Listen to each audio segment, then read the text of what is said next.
Bonjour, c'est Ursule, bienvenue à Vie et Miséricorde. On est le 19 juillet 2026. Alors, je viens parler de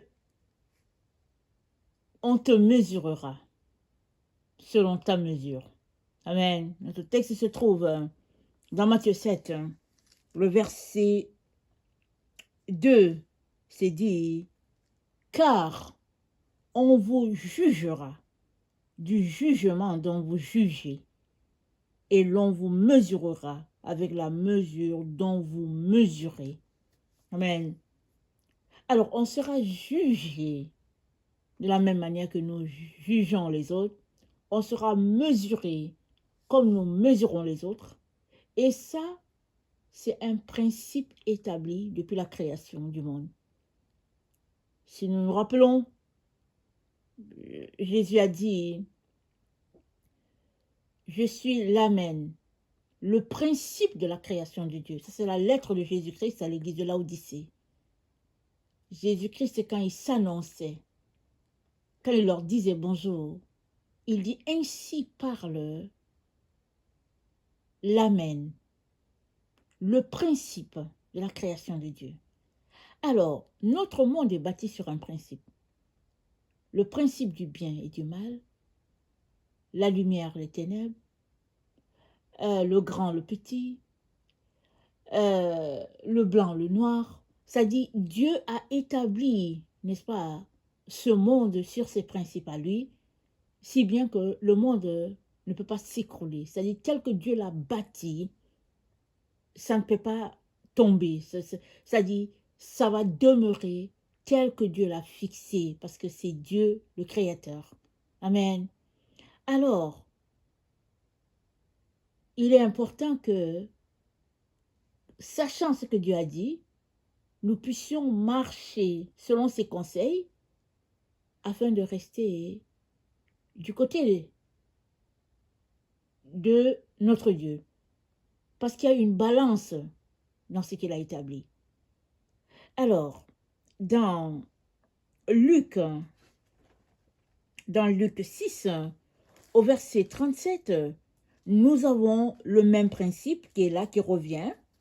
Luc 6, le verset 37, c'est dit,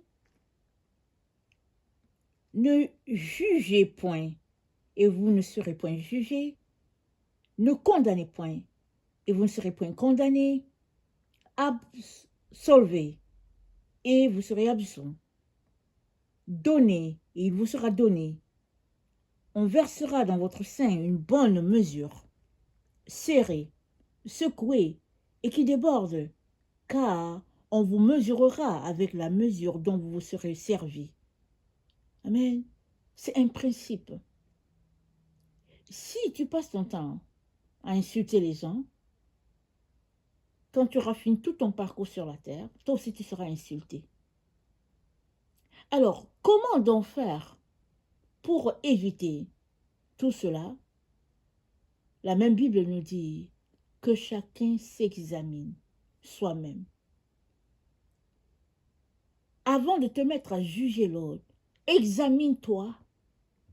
Et quand tu auras fini de t'examiner, tu vas voir que tu fais pire que la personne que tu veux critiquer, ou la personne que tu condamnes, ou la personne que tu insultes. Tu verras que tu fais pire. Et cela va t'amener à une marche d'humilité, afin que Dieu fasse son œuvre en toi. Et ça, c'est ce que Dieu nous demande pour chacun d'entre nous. Si chaque enfant de Dieu marche selon ce principe-là, amen, alors la loi, l'amour de Dieu sera fort entre nous. Si bien que l'ennemi ne va pas venir nous secouer.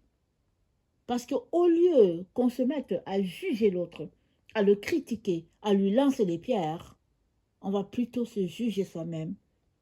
Et on va réaliser que notre vie n'est pas meilleure que celle des personnes qu'on juge ou bien qu'on condamne. Parce que c'est dit que le disciple n'est pas meilleur que son maître. Si on a maltraiter Jésus, le disciple sera aussi maltraité. Et le disciple est appelé à imiter son maître en tout. Alors, ce que Jésus-Christ a fait, on est aussi appelé à faire. Et ça demande que nous puissions le désirer. Si on ne désire pas apporter ce changement, aucun changement ne sera fait. Et dans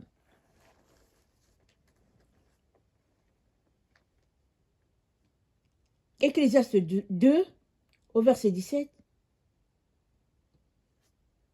le roi Salomon dit « Et j'ai haï la vie, car ce qui se fait sous le soleil m'a déplu, car tout est vanité et poursuite du vent. » Ça, c'est un roi rempli de sagesse, rempli de richesse, rempli, n'est-ce pas, de révélation, et il dit « J'ai haï la vie. » Alors, est-ce qu'il disait ça au début de sa marche en tant que roi, ou bien s'il disait ça à la fin, quand il avait fait toutes ces expériences et puis il est arrivé à la conclusion que tout ça, ce n'est que vanité? On ne sait pas exactement.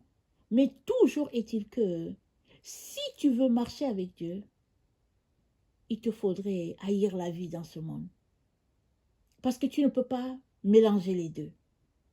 Soit tu aimes Dieu et ce qui ressort de lui, soit tu aimes le monde et tout ce qui se passe dans ce monde. Parce que Dieu a fait que l'amour du monde, c'est inimitié contre Dieu. Si tu dis que tu aimes Jésus, alors tu es appelé à faire comme le roi Salomon qui a dit « J'ai haï la vie ». Tu es appelé à haïr, à détester cette vie, afin de pouvoir marcher dans ce que Dieu a pour toi. Et ça, ce n'est pas juste pour toi, en tant qu'individu, ou bien pour moi, c'est pour tous ceux-là qui se réclament enfants de Dieu. Parce que le monde marche dans les ténèbres. Ils n'ont pas la révélation de Dieu. La révélation de Dieu se trouve dans sa lumière. Et sa lumière, c'est sa parole. Et Jésus, c'est la parole.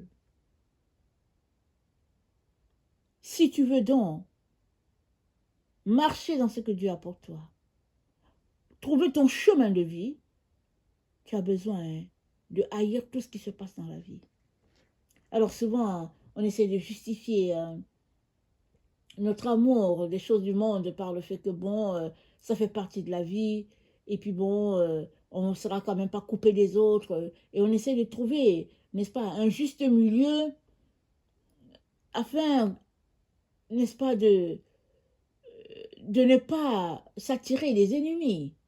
Souvent, c'est ça qu'on essaie de faire. On essaie de jongler pour trouver le milieu, là. Mais Dieu ne nous a pas appelés à trouver un milieu.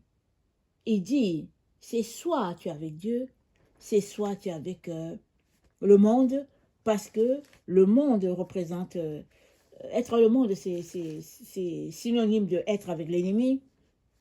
Pardon. Si bien que on est appelé à faire notre choix en partant. Et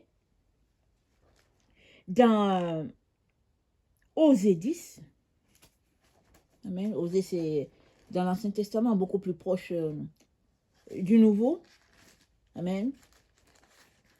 Dans Osée 10,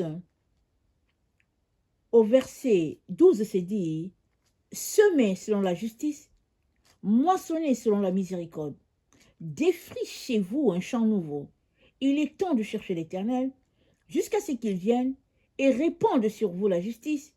Vous avez cultivé le mal, moissonné l'iniquité, mangé le fruit du mensonge, car tu as eu confiance dans ta voix, dans le nombre de tes vaillants hommes.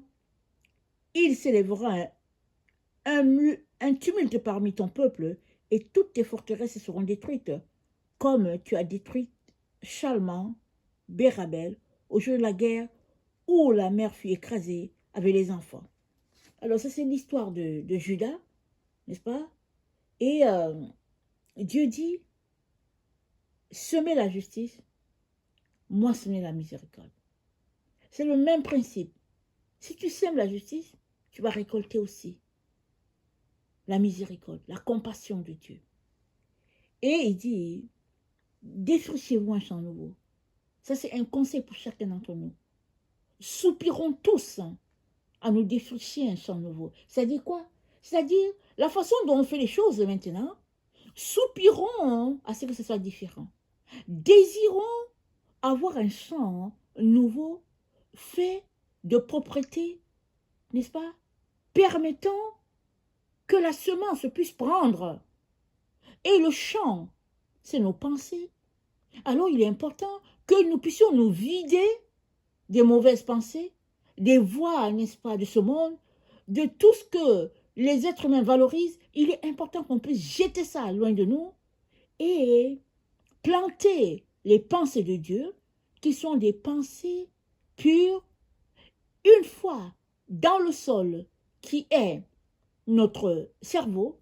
Ces pensées vont germer, produisant d'autres bonnes pensées, si bien que à la fin, le résultat, ce sera des actions de pureté, des actions, n'est-ce pas, de sainteté, des actions de lumière, si bien que le champ que nous sommes sera tout simplement un champ nouveau.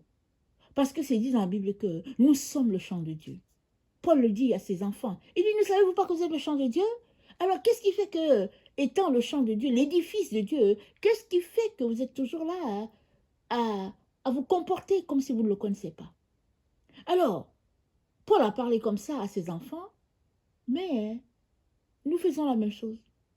Souvent, on lit les écritures des apôtres et tout, et on a l'impression que nous, on est différents.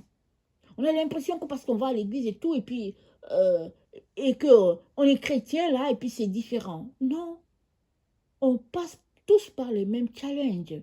Parce que c'est dit que Jésus-Christ peut nous secourir parce qu'il a subi les mêmes tentations qu'on a subies. C'est pas parce que les tentations ne sont pas décrites en détail qu'on pense que Jésus-Christ n'est pas passé par les tentations de ce monde. Il est passé par les mêmes tentations par lesquelles tu passes. Et il a tenu. Parce que l'Esprit de Dieu en lui l'a fortifié et il a refusé de marcher dans ce que sa chair voulait. Alors ça nous demande à tous le refus de céder à la chair. Vous savez, on n'est pas des robots, Dieu ne nous a pas créé des robots. Pour que si nous avons une envie quelque part, on se dit, ok, j'ai envie de manger la crème glacée, allez, on court pour chercher la crème glacée. Oh, j'ai envie d'aller voir un cinéma, on court pour aller voir un film. Non, non, non, non. Dieu nous a appelés à la sainteté. Et la vie de la sainteté requiert une obéissance de notre part à notre Dieu. Alors, pendant que nous sommes en train de nous dépouiller des choses de ce monde, il est important qu'on puisse mettre notre obéissance à Dieu une priorité. Parce que si tu décides de laisser les choses de ce monde, mais que tu ne veux pas obéir à Dieu, alors tu n'es pas avancé dans ton processus de connaître Dieu et de lui être agréable. Parce que le tout se joue à la fin. C'est à la fin que tu auras ta récompense. Parce que Jésus-Christ a dit de persévérer jusqu'à la fin. Alors, nous devons tenir jusqu'à la fin. Tenir notre engagement sur le Seigneur. Et ça prend que nous puissions nous abstenir de certaines choses et nous juger constamment. Ce n'est pas une loi, mais quiconque se juge ne sera pas porté à juger l'autre. Alors, c'est un conseil que Dieu nous donne, je vous le rapporte, et c'est aussi un conseil pour moi. Amen, je ne m'exclus pas du tout. Je suis aussi dedans, parce qu'on est ensemble en train de nous sanctifier. Amen, que le Seigneur bénisse sa parole, et que nous puissions avancer dans ses voies. Amen. Alléluia.